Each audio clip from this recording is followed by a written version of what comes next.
இயேசுவின் பிரதான ஆசாரியத்துவம் என்றென்றைக்கும் உள்ளது. Okay, Jesus priesthood, okay, Jesus high priesthood is forever. ஹல்லேலூயா. சந்தோஷமான விஷயங்க. அதனால தாங்க கர்த்தர் நமக்கு நன்மையை செய்தார். ஹல்லேலூயா. என் உள்ளமே இளைப்பாரிடு, ஏசப்பா எனக்கு உனக்கு நன்மை செய்தார்.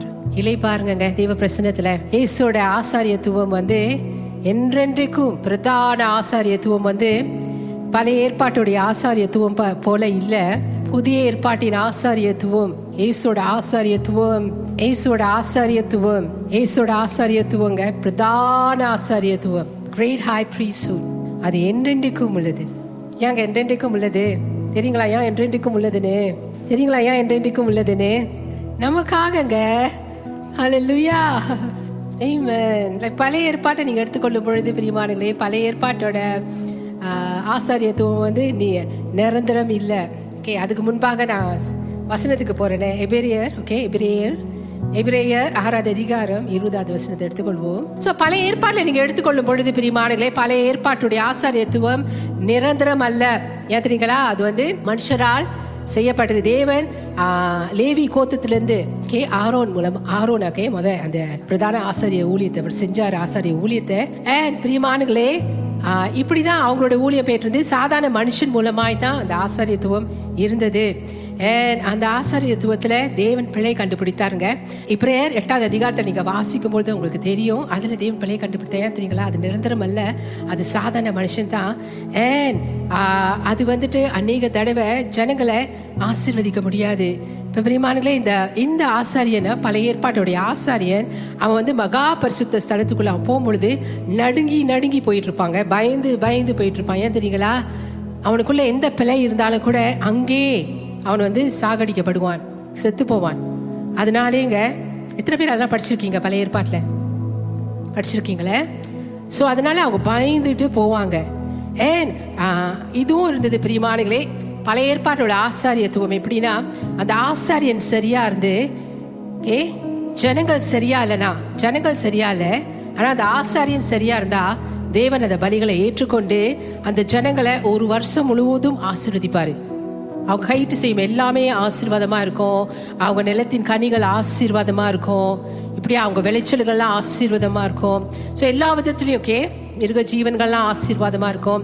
எத்தனை விதமான ஆசீர்வாதம் இந்த இஸ்ரேல் ஜனங்களுக்கு இருந்ததோ அத்தனையும் தேவன் ஆசீர்வதிப்பார். ஆனா ஜனங்கள் சரியா இருந்து ஆசாரியன் சரியா இல்லாமல் போகும் பொழுது ஆண்டவர் ஆசீர்வாதத்தை கட்டளையிட மாட்டாரு.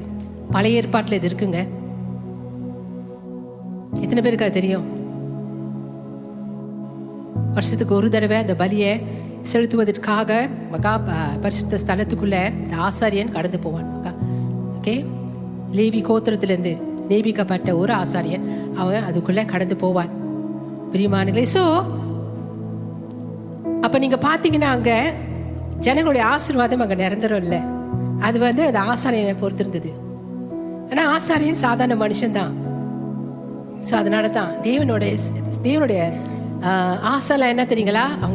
அவருடைய ஜனங்கள் ஆசீர்வாதமா இருக்கணும். பிரியமானங்களே, அதனால தாங்க அதை தேவன் பிழை கண்டுபிடித்தார். அதனால தான் இயேசுவே நமக்காக நிரந்தரமாய் நம்ம ஆசீர்வாதத்துல தங்கும்படிக்கு, நிரந்தரமாய் நம்ம ஆசீர்வாதத்துல வாழும்படிக்கு, நிரந்தரமாய் தேவனுடைய ஆசீர்வாதத்தை நம்முடைய வாழ்க்கையில நம்ம அனுபவிக்கும்படிக்கு இயேசுவே நமக்காக வந்தாருங்க. ஹல்லேலூயா.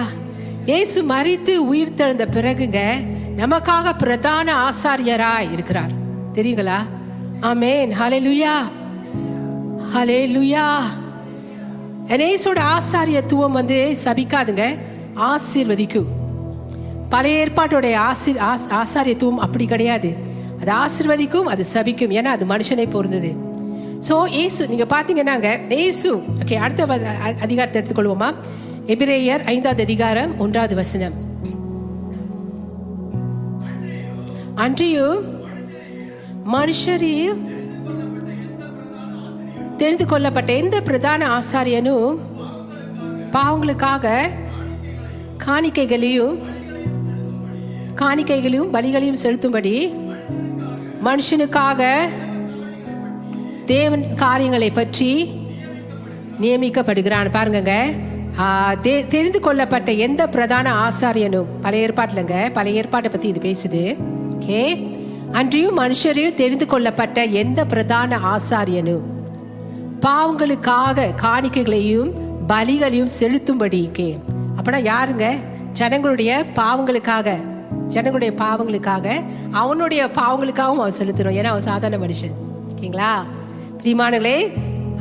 பாவங்களுக்காக காணிக்கைகளையும் பலிகளையும் செலுத்தும்படி மனுஷருக்காக, மனுஷருக்காக, அவனுக்காகவும் சரி அந்த ஜனங்களுக்காகவும் சரி பிரியமானங்களே, தேவ காரியங்களை பற்றி நியமிக்கப்படுகிறான். அப்ப தேவனுக்கு முன்பாக அவன் தான் பிரதான ஆசாரியர் தான் லேவியாகும். லேவியர் கோத்திரத்திலிருந்து வருகிற பிரதான ஆசாரியர் தான் மேனோட ரெப்ரசன்டேட்டிவ். அப்பனா மேனோடைய பிரதிநிதி. புரியுதுங்களா? தேவனுக்கு முன்பாக மனுஷனுடைய பிரதிநிதி பிரதான ஆசாரியன். ஆனா அவனுக்கு பிள்ளை இருந்தது. ஆண்டவர் அந்த இதை எடுத்துட்டு என்ன பண்ணாரு? இயேசுவே இறங்கினாருங்க நமக்கு நிரந்தரமா. அதனாலதான் அந்த ஆசாரியத்துவம் நிரந்தரம் இல்லை. ஏன்னா அது ஆசீர்வதிக்கும், அது சபிக்கும், அது மனுஷனுக்கு கொடுக்கும், அப்புறம் எடுக்கும் மனுஷன் இடத்துல இருந்து. அதான் அதோடைய பழைய ஏற்பாட்டுடைய ஆசாரியத்துவம். இது தேவனுக்கு பிடிக்கல பிரியமானங்களே. நான் சொல்றேனே, தேவன் நம்மளை ஆசீர்வதிக்க தான் இருக்கிறாரு, ஆசீர்வதிக்க தான் இருக்கிறாரு. ஆசீர்வாதம். அப்புறம் ஏங்க இயேசு சாபத்தை சுமந்து தீர்க்கணும்? இயேசு ஏங்க கலாத்தியர் 3:13 சாபத்திலிருந்து நம்மளை மீட்டுக்கொள்ளணும்? ஏன்னா அதோட வசனங்களாம் நீங்க படித்துக்கொண்டே வந்தீங்களா, கடைசி வசனத்துல ஆபிரகாமுடைய ஆசீர்வாதங்களே நமக்கும் உண்டு கிறிஸ்து மூலமா என்று அது சொல்லப்படும். ஓகே, கலாத்தியர் 3:29 நல்லா தெரிந்துக்கொள்ளுங்க. வியாதியை கொடுத்து, பண பற்றாக்குறையை கொடுத்து தேவன் சோதிக்கிறாரு. தேவனிடம் தாழ்மையாய் ஆக்குகிறார். சிலரோட நம்பிக்கை இல்ல. எப்படிங்க? வியாதியை சுமந்து கொண்டவர், வறுமையை சுமந்து கொண்டவர், அவர் நமக்காக தத்திரியமானாருங்க. அவர் நமக்காக தத்திரியமானாருங்க. அவர் திரும்ப எப்படிங்க உங்களுக்கு வறுமையை கொடுத்து உங்களை சோதிப்பாரு?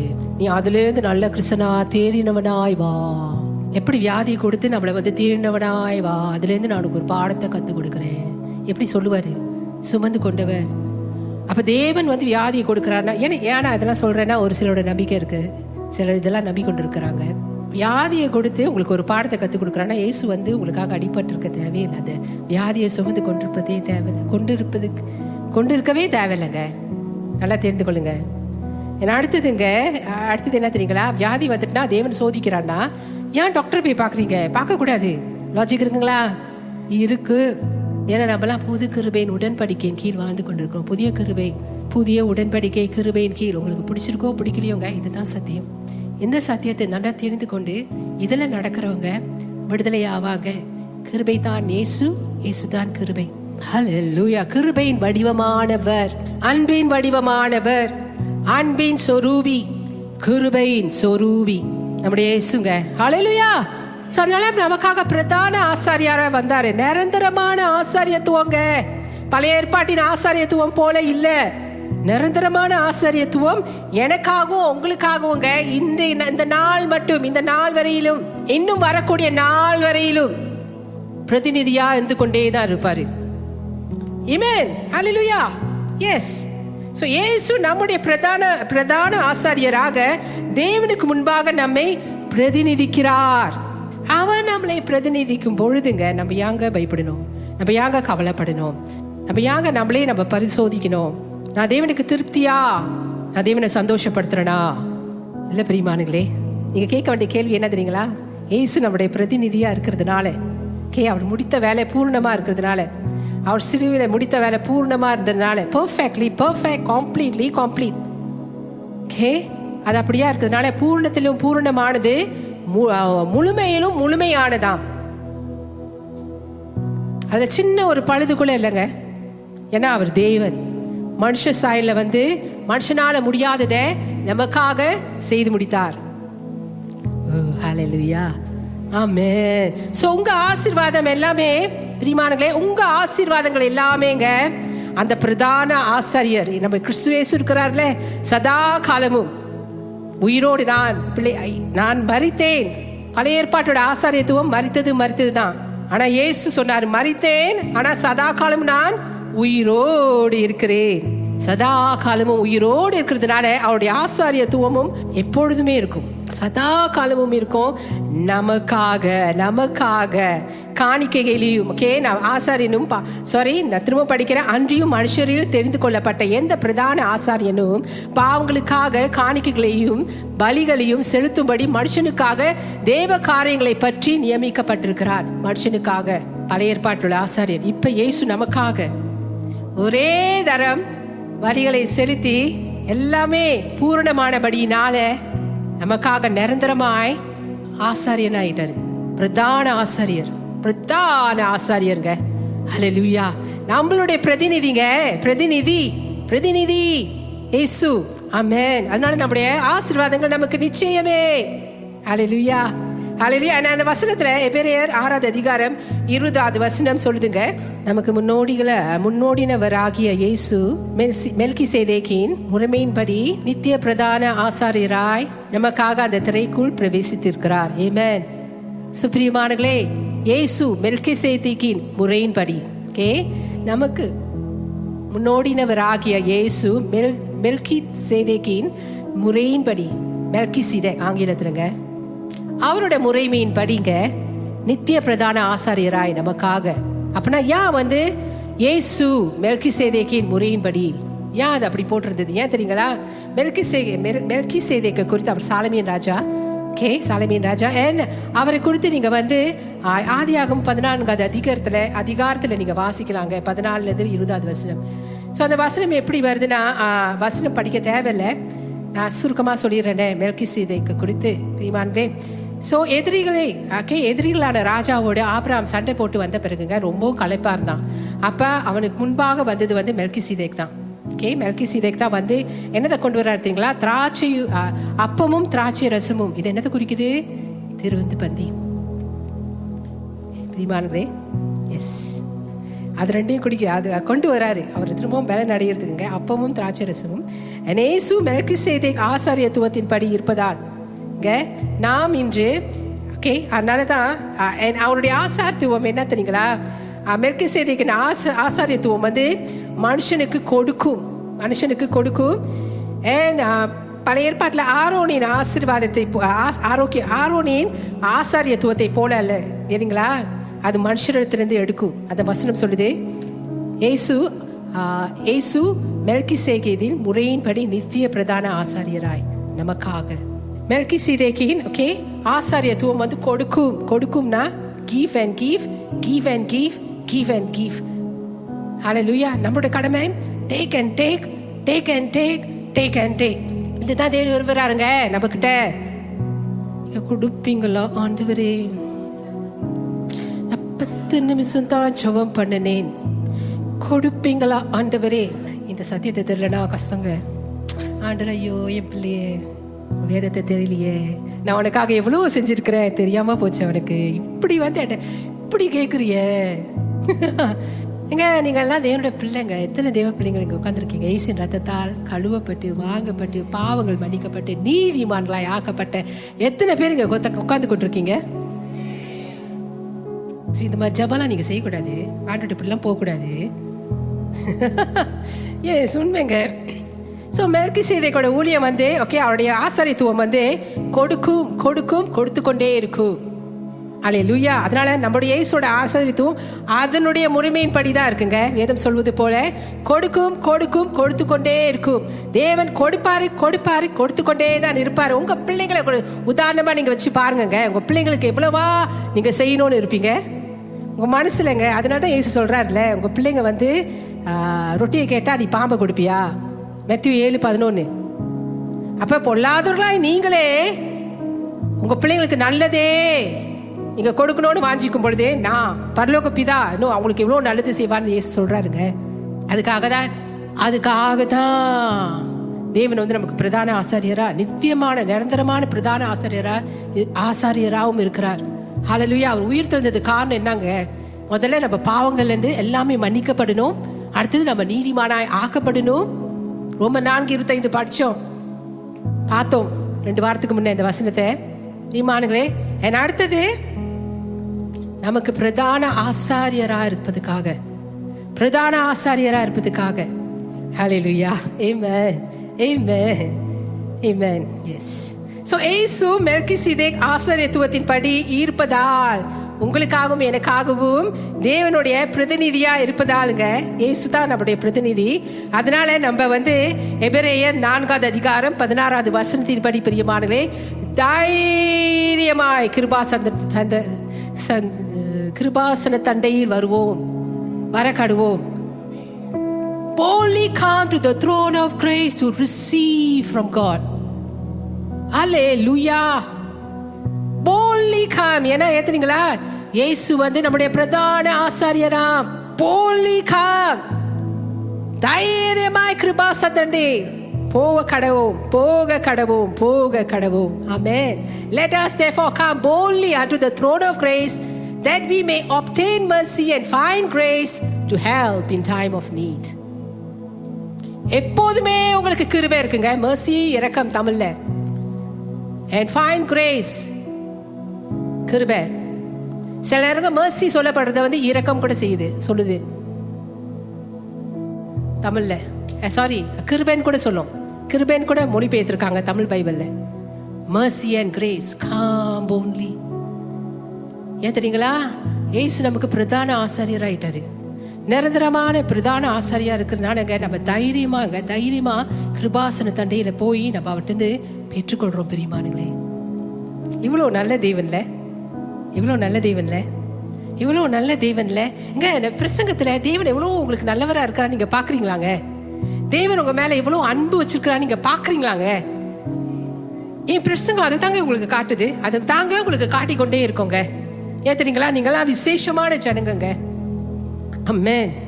Hallelujah. So என்னோட பிரசங்கம் எனக்கேங்க, நான் எவ்வளவு விசேஷமான பிள்ளை, தேவன் என்னை எவ்வளவா நேசிக்கிறார் என்று எனக்கு காட்டிக்கொண்டே இருக்கு பிரியமானங்களே. அதனால தான் நான் செய்யற இந்த பிரசங்கத்தை நான் உங்க மத்தியில பிரசங்கம் பண்றது எனக்கு ரொம்ப மிகுந்த சந்தோஷத்தோட நான் பிரசங்கம் பண்ணிக்கொண்டே இருக்கிறேன். Hallelujah. நிரந்தரமான ஆசாரியத்துவம், இயேசுடைய ஆசாரியத்துவம். Hallelujah. மெல்கிசேதேக்க போன முறையின்படி உள்ள ஆசாரியத்துவம். ஏன்னா அது கொடுத்துக்கொண்டே இருக்கும். நம்ம எடுத்துக்கொண்டே இருப்போம் தேவனிடத்துல இருந்து. அதுக்கு நீங்க தகுதி ஆயிட்டீங்களா?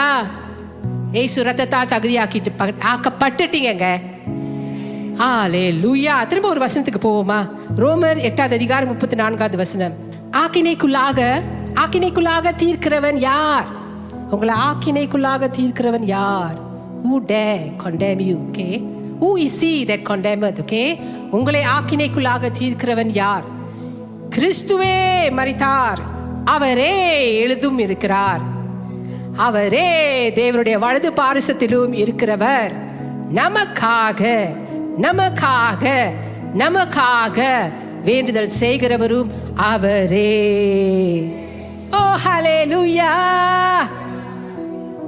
எங்க உங்களுடைய ஜபங்கள்ல குறைய கண்டுபிடிச்சிருக்காதீங்க. இது பத்தாது பிரியமானங்களே. உங்க ஜபமா நீங்க தேவன் சமூகத்துல போறீங்க பாத்தீங்களா? மன்னிக்கப்பட்ட பிள்ளையாய், தேவனுடைய ரத்தத்தால் கழுவப்பட்ட பிள்ளையாய், நீதிமானாய் ஆக்கப்பட்ட பிள்ளையாய் அந்த ஜபத்தை தேவன் கேட்கிறாருங்க. ஆனா யாரையும் அடிங்க ஆண்டவரே சொல்லிடாதீங்க. தேவன் அடிக்க மாட்டாருங்க. நான் ஏற்கனவே சொல்லிட்டேன்.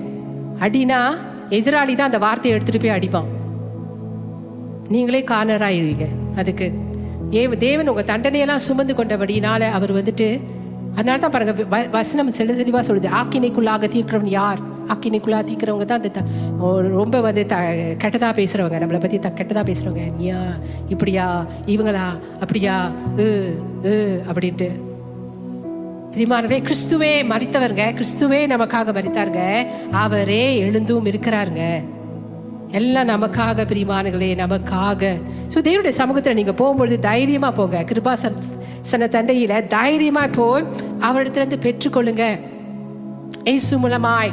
இப்ப தேவன் ஓப்பன் இன்விடேஷன் தான் கொடுக்கிறாரு அவருடைய பிள்ளைகளுக்கு. எப்போதுமே வா, என்னோட கிருபாசன தண்டையில தைரியமா வா, என்னிடத்துல இருந்து பெற்றுக்கோ. உனக்கு என்ன வேணும் நான் கொடுப்பேன் உனக்கு. ஆமென். ஹல்லேலூயா. சோ அவருடைய ஆசாரியத்துவம் மெல்கிசேதேக்கின் முறையின்படி இருக்கு. இன்னொன்னு தெரிஞ்சுக்கொள்ளுங்க, அது நீதியை குறிக்குது. நீதியை குறிக்குது. இயேசுவின் நீதி இப்ப நிரந்தரமா நம்முடைய நீதியா ஆயிட்டு.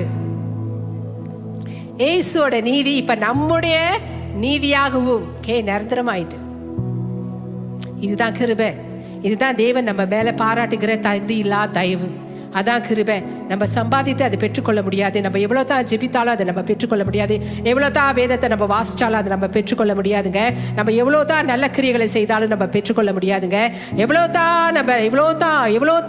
தான் நம்ம செஞ்சாலும் கூட பிரியமானங்களே, இதை நம்ம பெற்றுக்கொள்ளவே முடியாதுங்க. இது எல்லாமே தேவனிடத்திலிருந்து நமக்கு கிருபையாய் கொடுக்கப்பட்டது. அல்லேலூயா. ஏன் தெரியுங்களா? அவருடைய ஆசீர்வாதத்துல நம்ம நடக்கணும். ஏன் தேவனை கொஞ்சம் யோசிச்சு பார்க்குறீங்களாங்க? பரலோகத்துல தேவன் இப்ப எப்படிங்க இருக்கிறாரு? ஐஸ்வர்ய சம்பந்தருங்க. பிலிப்பியன் 4:19 அதிகாரத்தை தேவன் எப்படிங்க இருக்கிறாரு? Philippian 4:19, Philippians 4:19. என் தேவன் தம்முடைய ஐஸ்வர்யத்தின்படி, பாருங்க, தம்முடைய ஐஸ்வர்யத்தின்படி. அப்ப நம்ம தேவன் ஐஸ்வர்யத்தின் தேவன். அப்ப கீழே அவருடைய பிள்ளைகள் குறையாக ஏழையாக இருப்பதை விரும்புவாரா? இல்லவே இல்லைங்க. அதுக்காக தாங்க நம்மளை ஆசீர்வதிக்கவே ஆபிரகாமுக்கு சொன்னார்ல, ஆசீர்வதித்து உன்னை நான் பெருக பண்ணுவேன் சொன்ன தேவனுங்க உங்களை ஆசீர்வதிக்கதா வந்தாரு. ஆமென். கிறிஸ்து மூலமாய் அது நமக்கு இப்ப சொந்தமாயிட்டு. ஐஸ்வர்யத்தின் தேவன்க. பூமியில நம்மளும் ஐஸ்வர்யத்தோடு வாழ்வது தேவனுடைய சித்தம். காசு பணத்தோடு வாழ்வது தேவனுடைய சித்தம். ஹல்லேலூயா. ஆமென். சோ நிரந்தரமா நீதியை குறிக்குது. இயேசுவோட பிரதான ஆசாரியத்துவம் நிரந்தரமான நீதி. நீதியை குறிக்குதுங்க. இயேசுவின் நீதி இப்ப நம்ம எல்லாருக்குமே கொடுக்கப்பட்டுட்டு, திரும்ப நான் சொல்லிக்கிட்டே இருக்கிறேன் உங்க மத்தியில, நீங்க கிறிஸ்துக்குள் நீதிமான். உங்களுடைய நீதி இயேசுவின் நீதியால் நீங்க நீதிமானாய் ஆக்கப்பட்டிருக்கீங்க. இயேசுவோட நீதி உங்களுக்கும் நீதி ஆயிட்டு. அப்ப இதுல பாக்குறீங்களாங்க, தேவன் உங்க வாழ்க்கையில எவ்வளவு நல்லவரா இருக்கிறான்னு. இங்க இந்த சத்தியத்தை நீங்க அறியுங்க. இந்த சத்தியம் தாங்க உங்களை விடுதலையாக்கும். தெரியுங்களா? இயேசு சொல்ற, நானே சத்தியம். நான் போதிக்கிறதுங்க இயேசுவை பத்தி உங்கள்கிட்ட போதிச்சுட்டு இருக்கேன். இயேசுவை நான் உங்களுக்கு முன்வைத்து காட்டிக்கொண்டே இருக்கிறேங்க. எல்லாம் இயேசு நிமித்தமே. ஆமென். ஹல்லேலூயா. சோ இப்படிதான் நம்ம என்றென்றைக்கும் பிதாவாகிய தேவனுடைய பார்வைக்கு முன்பாக நீதிமான்களா இருக்கிறோம். நல்லா தெரிந்து கொள்ளுங்க. மெல்கிசேதேக்கோட ஆசாரியத்துவம் முறைமையின் இயேசுவோட ஆசாரியத்துவம் மெல்கிசேதேக்கின் முறைமையின் படி இருக்குங்க. ஆசாரியத்துவத்தின் முறைமையின் படி இருக்கு. இது நீதியை குறிக்குது. அதனால தான் நீதி நமக்கு நிரந்தரமா கிடைச்சிருக்கு. அல்லேலூயா. ஆமென். அவர் இயேசு நமக்காக மரித்து உயிர் தெரிந்துங்க நமக்காக பிரதான ஆசாரியராகும்படி நம்மை அவருடைய ஆசீர்வாதங்களால் நிரப்புவதற்காகவே. இயேசு நமக்காக மரித்து உயிர் தெரிந்தது நமக்காக.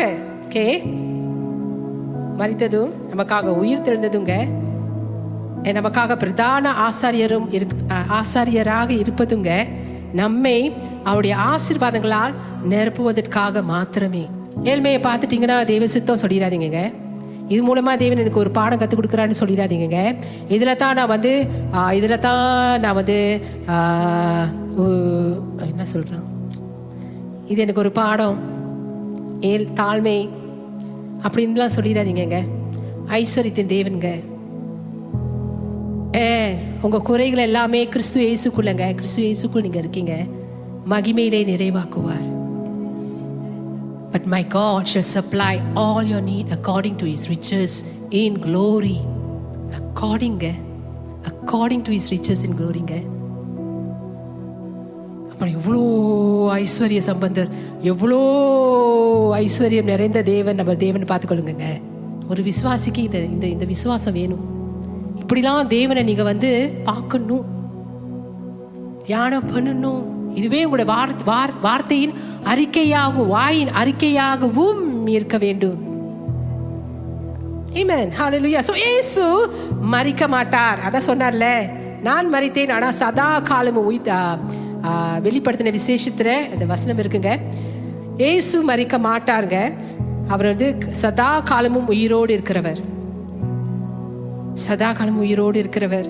ஆமென். நான் மரித்தேன் ஆனாலும் பிழைத்திருக்கிறேன், சதா காலமும் பிழைத்திருக்கிறேன். எதுக்காக? நமக்காகவே. அதனால நம்ம மத கிறிஸ்தவர்கள் போல வாழ வேணாங்க. நம்ம மதமே கிடையாது, ஜீவன் உள்ள தேவனோடு கொண்டுள்ள உறவு. இப்படியா நீங்க தேவனை விசுவாசித்து போகும் பொழுதுங்க, இது தேவனோடு நீங்க கொண்டுள்ள உறவுங்க. Is the right relationship with God. Amen, hallelujah, amen. So நம்முடைய கிரியைகளின் படி இன்று இருக்கும் நாளைக்கு இருக்காது என்பதான நீதி கிடையாதுங்க. மனுஷனுடைய கிரியையின் படி நீங்க எடுத்துட்டீங்கன்னா இன்னைக்கு இதுக்கு நீதி கிடைக்கும், நாளைக்கு நீ தப்பு பண்ணிட்டா நீ நீதிமான் இல்லை, அப்போ உன்னோட ஆசீர்வாதம் உனக்கு இல்லை. அதுதான் பல ஏற்பாட்டில் நடந்து கொண்டிருந்தது. நியாயப்பிரமாணத்தின் கீழ் வாழ்ந்து கொண்டிருந்தவங்களுக்குங்க. ஆனா நம்மளுடைய நீதி இப்படியான நீதி இல்லைங்க. இயேசு நமக்கு நித்தியமான நிரந்தரமான பிரதான ஆசாரியராக, இயேசு நமக்கு நித்தியமான நிரந்தரமான பிரதான ஆசாரியரா இருக்கிறபடியாளுங்க நமக்கு நிரந்தரமான நித்தியமான நீதியே தான் கிடைத்திருக்கு. அதனால் நம்முடைய தலைமேல் நம்ம மூச்சு சொல்றோம்ல, sometimes so used to this word. Proverbs 10:6, நீதிமொழிகள் 10:6, நீதிமான் சிரசின் மேல் ஆசீர்வாதம் தங்கும். ஹல்லேலூயா. சோ நம்முடைய தலையின் மேல் நிரந்தரமாய் எப்போதுமே ஆசீர்வாதம் தங்கும். ஆமென், ஹல்லேலூயா. எஸ், என்றென்றைக்குங்க. ஏன்னா நம்ம என்றென்றைக்கும் நீதிமான்களா இருக்கிறோம், என்றென்றைக்கும் நீதிமான்களா இருக்கிறோம்.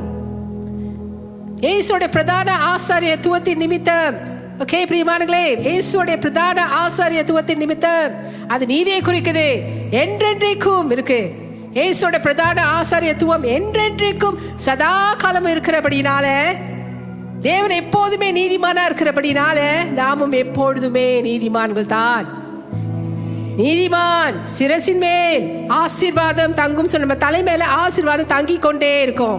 இன்னைக்கு தங்குது, இப்ப தங்கி கொண்டிருக்கு, இனியும் தங்கும், இனியும் தங்கி கொண்டே தான் இருக்கும். ஓ ஹல்லேலூயா, எஸ், ஆமென். சோ பழைய ஏற்பாட்டில், ஓகே, பழைய ஏற்பாட்டில் லேவி கோத்திரத்துக்குள் ஆசீர்வாதம், பழைய ஏற்பாட்டிலுங்க லேவி, ஓகே, லேவி கோத்திரத்துக்குள்ள ஆசாரியத்துவம் ஆசீர்வதிக்கும் சபிக்கும். நம்ம அதை சொன்னது போல, ஏன்னா அவங்க நியாயப்பிரமாணத்தின் கீழே இருந்ததுனால. பழைய ஏற்பாட்டில் உள்ள லேவியத்துவம் ஆசாரியத்துவம் அது ஆசீர்வதிக்கும், அது சபிக்கும். ஓகே பிரியமானங்களே, மெல்கிசேதேக்கின் முறையின் படிங்க வந்த இயேசுவின் ஆசீர்வத்துவங்க ஆசீர்வாதமே, ஆசீர்வதித்துக் கொண்டே தான் இருக்கும், அது சபிக்கவே சபிக்காது. இந்த ரெண்டையும் கலந்து வாழ்றவங்க தான் அந்த சாபத்தையும் நம்பிட்டு இருப்பாங்க. நம்ம ரெண்டையும் கலந்து வாழ்ந்தா நம்மளால நல்ல ஒரு கிறிஸ்துவ ஓட்டத்தை ஓட முடியாதுங்க. நல்லா தெரிந்து கொள்ளுங்க. உங்க கால் ஆத்துல ஒரு கால் சேத்துல ஒரு கால் இருந்தா நடப்பீங்களா நல்லா? சோ நம்மளுக்கு ஒரு நடதான், ஆத்துல ஒரு கால் சேத்துல ஒரு கால் இல்லை. நமக்கு ஆசீர்வாதம் மாத்திரமே. அல்லேலூயா, ஆசீர்வாதம் மாத்திரமே பிரியமானங்களே. இயேசு ஒரு வித்தியாசத்தை உண்டு பண்ணிட்டாருங்க. நம்ம எல்லாருக்கும் இயேசு ஒரு வித்தியாசத்தை உண்டு பண்ணிட்டாருங்க. நம்ம பிறரை போல அல்ல. சோ இதை விசுவாசிக்கிற நீங்க அந்த ஆசீர்வாதத்தை உங்க வாழ்க்கையில நீங்க பார்த்து கொண்டே தான் இருப்பீங்க. ஏன் தெரியுங்களா? உங்க தேவன் உங்களை நிரந்தரமான ஆசாரித்துவமா, அவருடைய ஆசாரித்துவம் நிரந்தரமா இருக்கிறபடினால எங்க பிரியமானங்களே, இயேசு கிறிஸ்து அவர் உங்களை ஆசீர்வதித்து கொண்டே தான் இருப்பாரு. அதுல சாபமே இல்லை. நல்லா தெரிந்து கொள்ளுங்க பிரியமானங்களே. ஹல்லேலூயா, ஆமென். எப்போதுமே ஆசீர்வதித்துக் கொண்டே இருப்பார். ஹல்லேலூயா, ஆல்வேஸ் அண்ட் forever. ஏன்னா இயேசுவோட ஆசாரியத்துவம் நிரந்தரமானது. பழைய ஏற்பாட்டோட ஆசாரியன் வேலை முடியல, நின்று கொண்டே தான் பலிகளை செலுத்தி கொண்டிருப்பான். ஆனா இயேசு பாவங்களுக்காக மரித்து உயிர் தெழுந்து அது பாவத்தெல்லாம் முடிச்சு, பாவம் இல்லாம உயிர் தெழுந்தாரு நமக்காக உயிரோடு எழுந்தாருங்க. நமக்காக அப்பா பிதாவுக்கு முன்பாக போய் பக்கத்துல அமர்ந்திருந்துங்க, அப்படி வலது புறத்துல அமர்ந்திருந்துங்க நமக்காக ஜெபம் பண்ணி கொண்டு இருக்கிறாரு. சோ தத்ரியம், ஏழ்மை, வியாதி இதெல்லாம் தேவனுடைய சித்தமே இல்லை உங்க வாழ்க்கையில. நல்லா தெரிந்து கொள்ளுங்க பிரியமானங்களே. ஆமென், ஹல்லேலூயா. இயேசு என்றென்றும் நம்முடைய பிரதான ஆசாரியராய் இருக்கிறபடினாலங்க ஆசீர்வாதம் கொஞ்சம் கொஞ்சமா நம்மளுக்கு வராது. தெரிஞ்சுக்கொள்ளுங்க. சொட்டு தண்ணி ஊத்துறது போல டேப் கட்டி போயிட்டா சொட்டா வரும். இதுவே டேப் நல்லா வேலை செஞ்சுச்சுன்னா சுருன்னு வரும் தண்ணி. திறக்கிறப்பெல்லாம் அப்போ நம்ம தான் அட்ஜஸ்ட் பண்ணிக்கணும். ஏன்னா தண்ணி காசு கூட ஆயிடும்.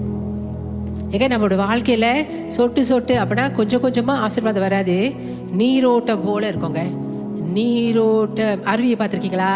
வாட்டர் ஃபாலை பார்த்துருக்கீங்களா? நீர்வீழ்ச்சியை பார்த்துருக்கீங்களா? அப்படியே ஆசீர்வாதம் அப்படிதான் இருக்கும். இல்லை நான் அதை பார்க்குறேன் அப்புறம் நான் நம்புறேன்னு சொன்னீங்கன்னா அப்புறம் நீங்கள் பார்க்கவே முடியாது. பார்க்க போறீங்கன்னா பேசுங்கங்க. நான் போதிக்கிற இந்த சத்தியத்தை நீங்க பேசுங்கங்க. நீங்க கிறிஸ்துக்குள் நீதிமான் என்று சொல்லுங்க. ஆமே. தேவன் உங்க சார்பா தான் இருக்காருங்க இப்ப. ஹல்லேலூயா. ஆமென். ஏன் தெரியுங்களா? இயேசு இப்ப நமக்காக தேவனுடைய வலது பார்சத்துல அவர் நம்மளுக்காக ஜெபம் பண்ணி வேண்டுதல் செய்து கொண்டிருக்கிற தேவன் நமக்காகங்க. எல்லாம் நமக்காக. ஆக்கினைக்குள்ளாக நம்மளை யாரும் தீர்க்க முடியாது. ஏன்னா இயேசு நமக்காக மரிச்சாரு, இயேசு நமக்காக உயிரோடும் எழுந்திருக்கிறாரு. இது மனசுல வச்சுக்கொள்ளுங்க பிரியமானங்களே. இந்த சத்தியத்தை தாங்க நல்லா வேதத்தை வாசிங்க பிரியமானங்களே. நான் உங்க மத்தியில கொடுக்கறதெல்லாம் சத்தியம் பிரியமானங்களே, பொக்கிஷங்க. உங்க கிறிஸ்துவ வாழ்க்கையில உங்களை நல்லா வளர்த்து கொண்டு வருதோ ஒரு ஜாயனை போல ஒரு நல்ல எலும்பி பிரகாசிக்கக்கூடிய சத்தியத்தை உங்க மத்தியில நான் பிரசங்கம் பண்ணி கொண்டிருக்கிறேன். ஆமென். இதான் உண்மை பிரியமானங்களே. ஹல்லேலூயா. ஆமென். சோ அவர் நம்முடைய வாழ்க்கையில் என்றென்றும் பிரதான ஆசாரியரா இருப்பதனாலங்க அவருடைய ஆசீர்வாதங்களை நாம் நிறுத்தவே முடியாதாம். இவ்வளவு நல்லா இருக்குல்ல கேட்க? இவ்வளவு நல்லா இருக்குல்ல கேட்க? அவன் நம்முடைய வாழ்க்கையில சதா காலமும் நமக்காக நிரந்தரமாக பிரதான ஆசாரியரா இருக்கிறபடினாலங்க அவருடைய ஆசீர்வாதங்களை நிறுத்தவே முடியாதாம். அவர் ஆசீர்வாதங்களை நிறுத்தவே முடியாதாம். ஹல்லேலூயா. ஆமென். அவர் எப்போதும் நமக்கு பிரதான ஆசாரியரா இருப்பதனாலங்க அவர் நமக்கு கொடுக்கிற ஆசீர்வாதங்கள் எப்போதும் இருக்கும்படிக்குங்க. அவர் நமக்கு பிரதான ஆசாரியரா இருக்கிறபடினால அவர் நமக்கு கொடுக்கும் ஆசீர்வாதங்கள் எப்போதும் இருக்கும்படிக்குங்க அதை தொட்டு ஆசீர்வதிக்கிறவரா இருக்கிறார். அதை தொட்டு ஆசீர்வதிக்கிறவரா இருக்காரு. அதனால கைட்டு செய்யும் வேலையை நான் ஆசீர்வதிப்பேன்னு சொல்றாரு பார்த்தீங்களா? அது உங்களுக்கு தான். அதை தொட்டு ஆசீர்வதிக்கிறார். ஹல்லேலூயா. நீங்க பெருகுவீங்க. பதவி பெருக்கம், உயர்வு, சம்பள பெருக்கம் எல்லாம் தானா வருங்க. இப்படியான சரியான விசுவாசத்தோடு நீங்க நல்ல ஒரு விசுவாச ஓட்டத்தை ஓடும் பொழுது பிரியமானங்களே இதெல்லாம் உங்க வாழ்க்கையில நீங்க பாப்பீங்க. ஹல்லேலூயா. ஏன்னா இயேசு என்றென்றைக்கும் சதா காலமும் நமக்கு பிரதான ஆசாரியரா இருக்கிறாரு. அவருடைய ஆசாரியத்துவம் நம்மளை ஆசீர்வதித்து கொண்டே தான் இருக்கும். ஹல்லேலூயா. அவருடைய ஆசீர்வாதத்தை நம்முடைய வாழ்க்கையில நிறுத்தவே முடியாது. இதுதாங்க நற்செய்திங்க. ஓ ஹல்லேலூயா. இது தாங்க சுவிசேஷம். இது தாங்க இயேசு கிறிஸ்துவை குறித்து. இயேசு கிறிஸ்துவை நான் உங்களுக்கு காட்டிக்கொண்டே இருக்கும் பொழுது நீங்க அவருக்குள்ள இருக்கிறீங்க தெரியுங்களா? உங்க வாழ்க்கை எப்படி இருக்கும் பாருங்க. உங்களுக்கு நான் இயேசுவை காட்டிக்கொண்டே தான் இருப்பேன். இயேசுவை பாருங்க பிரியமானுங்களே. வாயின் அறிக்கை எப்படி இருக்கு பிரியமானுங்களே? வாயின் அறிக்கை எப்படி இருக்கு?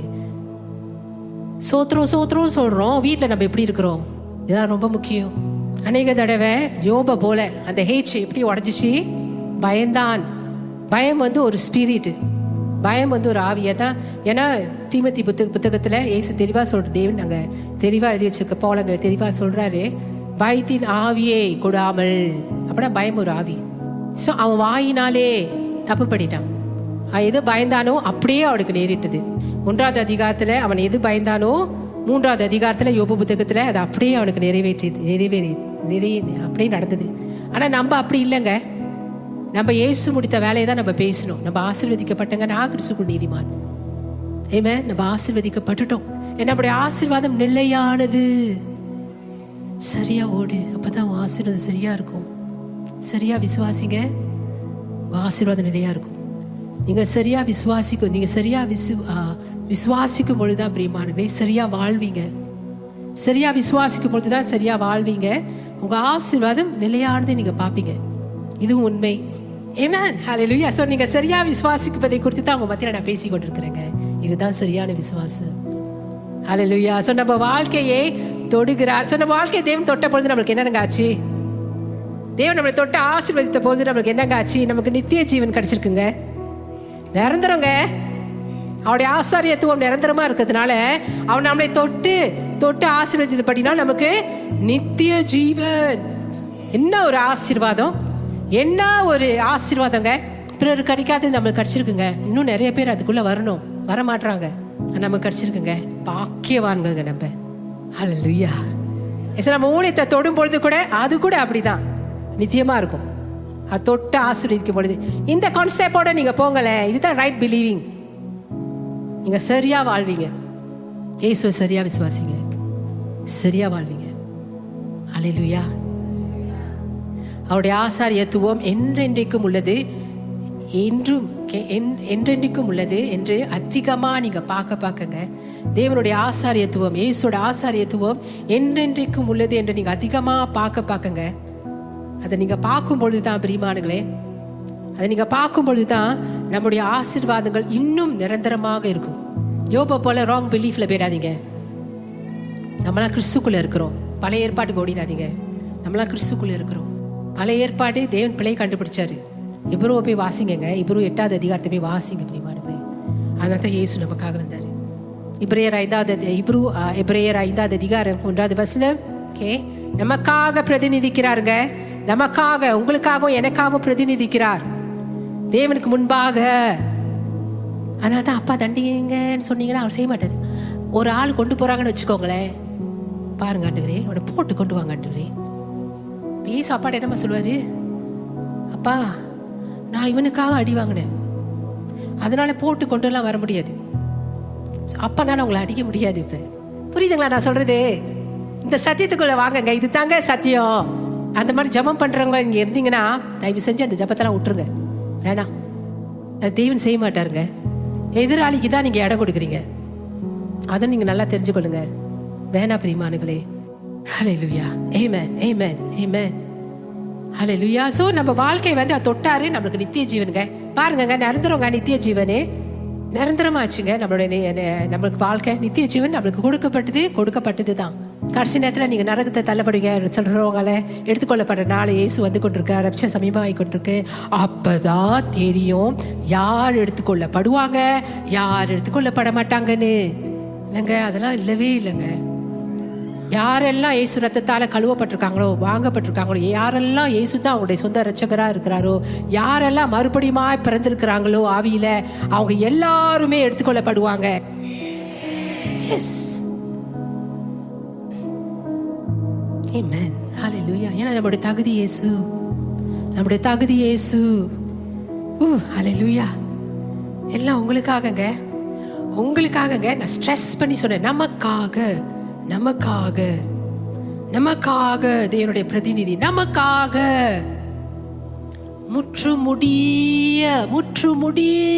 முற்றுமுடிய ரட்சிக்க வந்தார். தப்பான போதனையை கேட்டு பல புசிங் ஆயிடாதீங்க. அப்படிதான் அவர்கள் போயிட்டு இருக்காங்க. நல்ல போதனையை கேட்டுட்டு வேற போதனைக்கு போய் கால் எடுத்து வைக்க போறாங்க. நான் அதுங்க நன்று தைரியமா சொல்லுவேன். அதே தாங்க நியாயப்பிரமாணத்துல பாதி காலம், கிருபையில பாதி காலம் இருந்துச்சுன்னா நீங்க நடக்கவே முடியாது, களைச்சி போயிடுவீங்க. உங்களை சுமந்து கொண்டு போறாருங்க உங்க தேவன், அது கிருபையினாலே. இதுல நீங்க நடக்கும் பொழுதுங்க நீங்க களைச்சி போவே மாட்டீங்க. ஓ ஹல்லேலூயா, ஆமென். இது உண்மை இல்லை பாரு சொல்றாருங்க தேவன். ஆனா நீங்க நியாயப்பிரமாணத்துக்கு போனீங்கன்னு வச்சுக்கோங்களேன், அதுவும் வேணும்னா நீங்க இளைப்பாற முடியாது, களைத்து போயிடுவீங்க. நல்ல ஒரு விசுவாசத்தை ஓட்டையும் நீங்க ஓட முடியாது. ஏன் தெரியுங்களா? பயம் ஆளுகை செய்யும், என்னென்னமோ வந்து ஆளுகை செய்யும். ஏன்னாங்க கிருபை நற்செய்தியில வளருங்க பிரியமானுங்களே. இயேசுதான் நமக்கு எல்லாமே. நமக்காக வந்தாருங்க, நமக்காக உயிர் தந்தாருங்க, நமக்காக மரித்தாருங்க. நம்ம எல்லாம் அப்பா கிட்ட போக முடியுங்க. ஹல்லேலூயா, ஆமென், ஆமென், ஆமென். நம்முடைய பிரதான ஆசாரியர் செய்யும் காரியங்கள் தற்காலிகமாக இருக்காதுங்க. நல்லா தெரிந்து கொள்ளுங்க. தேவன் உங்களுக்கு கொடுக்கிற சுகம் நிரந்தரம். தேவன் உங்களுக்கு கொடுக்கிற சுகம் நிரந்தரம். தேவன் உங்களுக்கு கொடுக்கிற பண வசதிகள் நிரந்தரம். தேவன் உங்களுக்கு கொடுக்கிற ஆசீர்வாதங்கள் நிரந்தரம். தேவன் உங்களுக்கு கொடுக்கிற சமாதானம் நிரந்தரம். தற்காலிகமாகவே இருக்காது. தேவன் நமக்காக நித்தியமான நிரந்தரமான பிரதான ஆசாரியரா இருக்கிறார். சோ இந்த தேவனை சரியா நீங்க விசுவாசித்து கொண்டு போகும் பொழுது பிரியமானங்களே, நம்ம வாழ்க்கையில எல்லாமே நிரந்தரமாகத்தான் இருக்கும். நம்முடைய பேச்சும் அப்படியாய் மாறும். கொடுத்திருக்கிறான்னு நினைக்கிறேன், தெரியல, நினைக்கிறேன் வார்த்தை மட்டும் பயன்படுத்துறாதீங்க. வேதம் உங்களை பத்தி என்ன சொல்லுதோ அதை எடுத்து பேசுங்க பிரியமானங்களே. அவருடைய தழும்புகளால் நான் சுகமானேன். இந்த ஆசீர்வாதம் உங்களுக்கு தான், இந்த வசனத்தோட ஆசீர்வாதம் உங்களுக்கு தான். உங்க சரீரத்துல சுகக்கிரியை செய்வதை நீங்க பாப்பீங்க. அது செஞ்சு கொண்டே தான் இருக்கிறோம். அது கிரியை செய்து கொண்டே தான் இருக்கும். அது சொல்லிப்பட்டு இல்லை எனக்கு சின்ன வயசுல இருந்து இது இருந்துச்சு, அதனால தான் இப்பயும் நான் அது கஷ்டப்படுறேன்னு சொன்னீங்கன்னா முடியாது. அப்படி நம்ம பேசவே கூடாது. யோபை போல நமக்கு தேவன் கொடுத்திருக்கிற சுகத்தை நம்மளே உடச்சு எல்லாமே ஆக்கிடுறோம். இன்று ஆசீர்வாதம் நாளை சாபம் என்பது இயேசுவோட ஆசாரியத்துவத்துல இல்லை, ஆனா அது ஆரோனின் ஆசாரியத்துவத்துல இருந்தது பழைய ஏற்பாடு. ஏன்னா மனுஷனால முடியவே முடியலங்க. அவனால கட்டளைகளை முழுமையாய் கை கொள்ளவே முடியலங்க. அதனாலதான் அதுல ஆசீர்வாதமும் இருந்தது, சாபமும் இருந்தது. ஆனா அது முழுமையா இயேசு எடுத்து போட வந்தாரு. அதை எடுத்தும் போட்டுட்டார், நிறைவேற்றி முடிச்சிட்டார் நமக்காக. இனி நமக்கு எல்லாமே ஆசீர்வாதம் தான். ஆமென், ஹல்லேலூயா. இதை நீங்க விசுவாசிக்கும் பொழுது, இதே நீங்க உங்க வாழ்க்கையில அறிக்கை செய்யும் பொழுது பிரியமானங்களே, நீங்க நிரந்தரமான ஆசீர்வாதங்களை உங்க வாழ்க்கையில நீங்க பாப்பீங்க. ஆமென். ஏன்னா இயேசு நம்மளை ஆசீர்வதிக்கவே வந்தாருங்க. ரட்சிப்புங்க, அவர் நமக்கு கொடுத்த ரட்சிப்பே மகா பெரிய ஆசீர்வாதத்திலும் எல்லா ஆசீர்வாதத்திலையும் எல்லா அற்புதங்களிலும் மேலானது. இந்த ரட்சிப்புல தான் இதெல்லாம் அடங்கி இருக்கு. இயேசு உங்க பிரதான ஆசாரியரா பாருங்க, நமக்காக வந்தார், நமக்காக பிரதான ஆசாரியரா உட்கார்ந்து கொண்டிருக்கிறாரு பிரியமான, நமக்காக வேண்டுதல் செய்யறாரு பிரியமானங்களே. நம்ம பெறுகிற ஆசீர்வாதங்கள் நிச்சயம் நிலையானவைகளா இருக்குங்க, நிச்சயமும் நிலையானதுமாய் இருக்குங்க. ஏன்னா இயேசு இன்றும் நம்ம சொல்றோம்ல, நம்ம தேவன் ஒருபோதும் மாற மாட்டார்.